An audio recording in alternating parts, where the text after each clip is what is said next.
Baik, assalamualaikum warahmatullahi wabarakatuh. Alhamdulillahirrahmanirrahim, kita bisa berjumpa lagi di matrikulasi ketiga, yang mana kali ini kita akan membahas pertemuan mulai dari pertemuan ke-9 sampai dengan pertemuan ke-14 gitu ya adik-adik.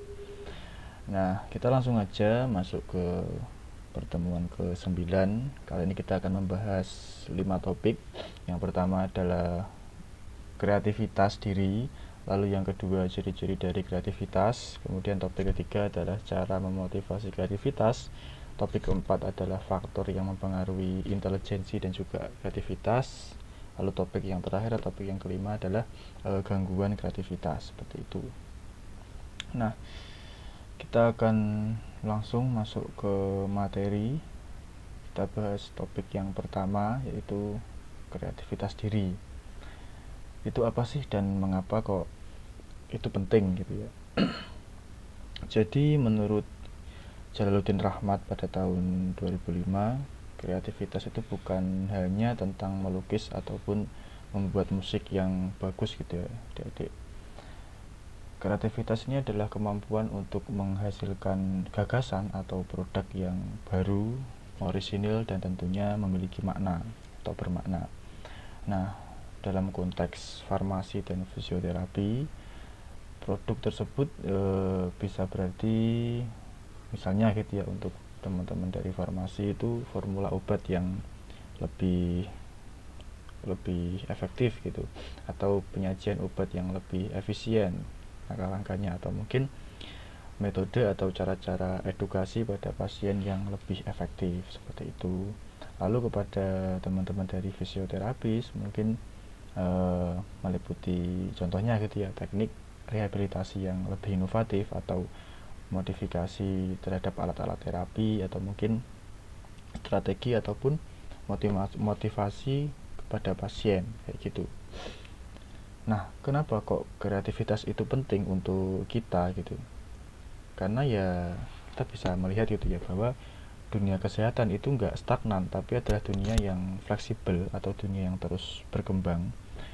Jadi penyakit-penyakit baru juga muncul, lalu teknologi baru juga diciptakan, kemudian metode-metode terhadap medis juga terus di-upgrade gitu ya.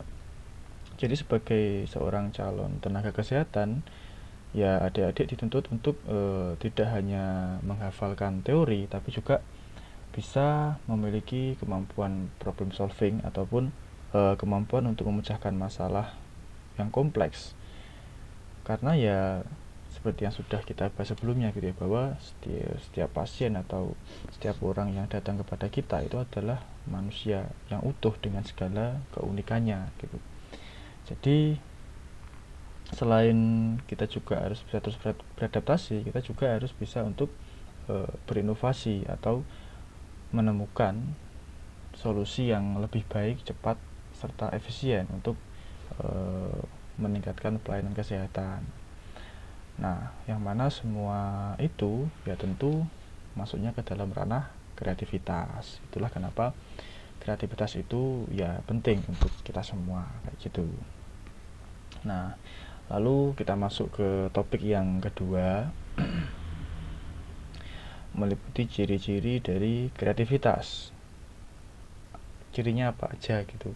Menurut Alex Sobur, orang-orang yang kreatif itu umumnya memiliki ciri-ciri sebagai berikut.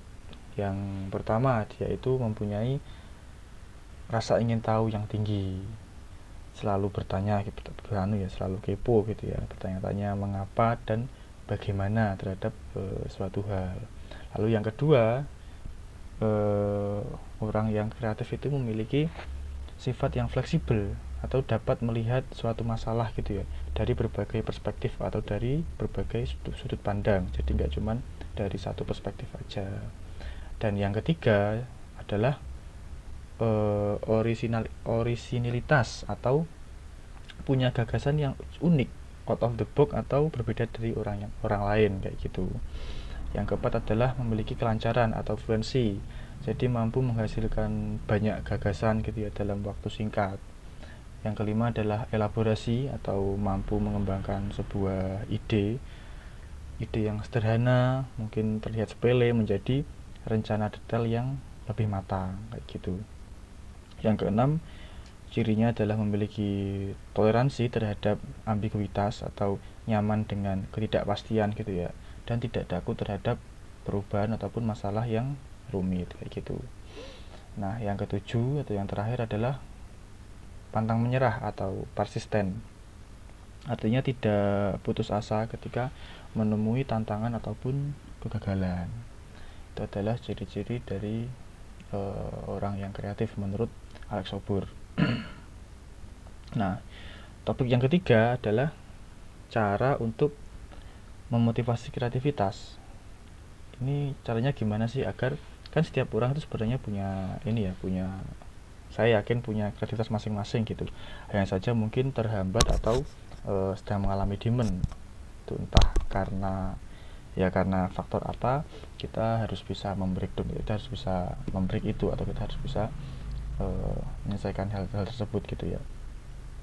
Nah, caranya agar kita termotivasi untuk memunculkan jiwa kreativitas kita itu adalah kita harus memahami yang pertama bahwa kreativitas ini bukan bakat bawaan tetapi merupakan kemampuan yang bisa dipelajari dan bisa dilatih kayak gitu.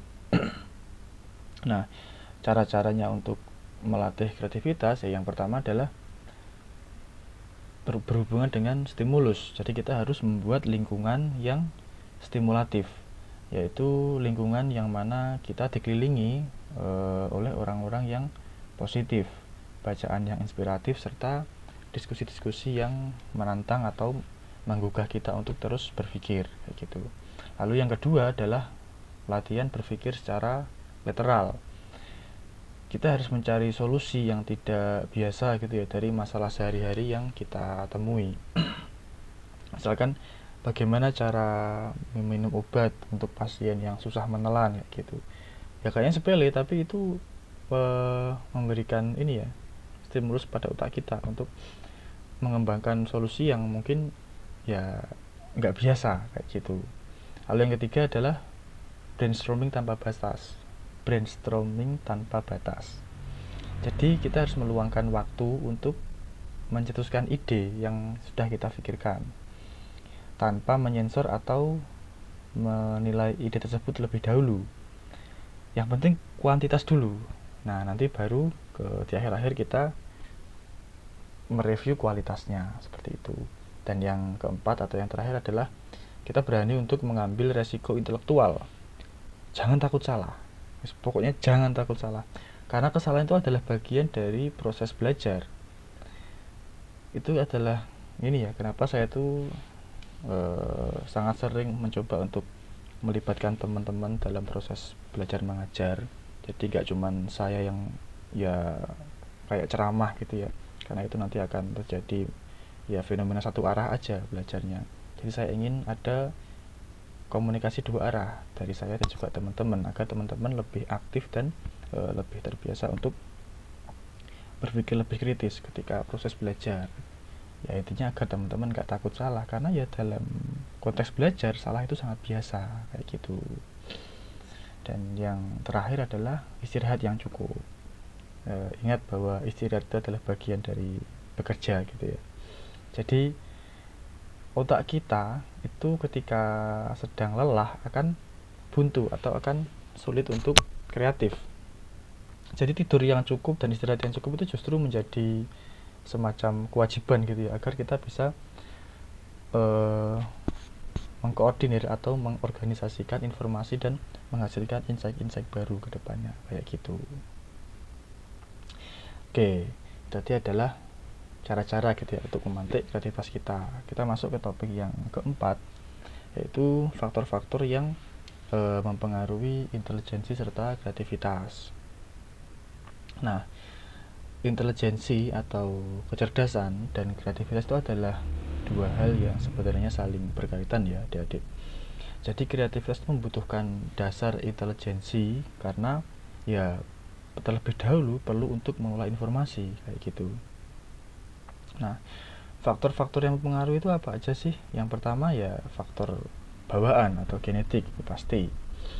Jadi potensi dasar intelijensi dan kreativitas seseorang gitu ya, itu dipengaruhi oleh genetiknya. Namun potensi ini juga harus terus distimulasi atau dikelola gitu, nggak hanya dibiarkan begitu saja. Yang kedua adalah faktor lingkungan atau environmental. Jadi ini adalah ya terdiri dari, yang pertama adalah pola asuh, lalu pendidikan, nutrisi, stimulusasi mental, dan yang ketiga adalah faktor kemandirian atau personal agency. Yang mana ini ya seberapa besar gitu ya usaha dan kemauan seseorang untuk belajar, berlatih, dan keluar dari zona nyaman dari orang tersebut. Ya ini adalah salah satu faktor gitu yang harus teman-teman pelajari, faktor penting maksud saya, karena ya seperti yang sudah kita pelajari dalam berbagai literatur psikologi gitu ya. Jadi interaksi antara bakat atau nature dan lingkungan atau nurture itu akan menentukan outcome atau akan menentukan output itu, kecerdasan dan kreativitas seseorang kayak gitu. Jadi emang keduanya itu saling terkait dengan berbagai faktor yang mempengaruhinya. Nah, untuk topik yang terakhir atau topik yang kelima itu adalah gangguan kreativitas atau istilah kerennya itu mental block gitu ya. Jadi terkadang kreativitas itu emang terhambat dan kita harus mengenali gitu gimana bentuk dari mental block atau hambatan kreativitas ini. Nah, yang pertama itu adalah perfeksionisme atau kita takut untuk memulai gitu ya, karena takut hasilnya tidak akan sempurna. Padahal yang penting coba dulu hasilnya seperti apa, ya itu dipikir belakangan nanti aja, kayak gitu harusnya. Tapi kalau kita terlalu terfokus atau terobsesi bahkan kepada kesempurnaan, ya pada akhirnya kita akan takut untuk mencoba atau takut untuk berusaha kayak gitu. Lalu yang kedua adalah takut pada kritik serta kegagalan. Nah, kita terbawa gitu atau hanyut dalam kekhawatiran bahwa ide-ide kita ataupun gebrakan-gebrakan kita ini akan ditolak ataupun dicemooh. Padahal ya belum tentu. Kalaupun kita dikritik atau dicemooh, kalau dikritik masih bagus gitu ya. Karena itu kan emang ya membangun gitu ya.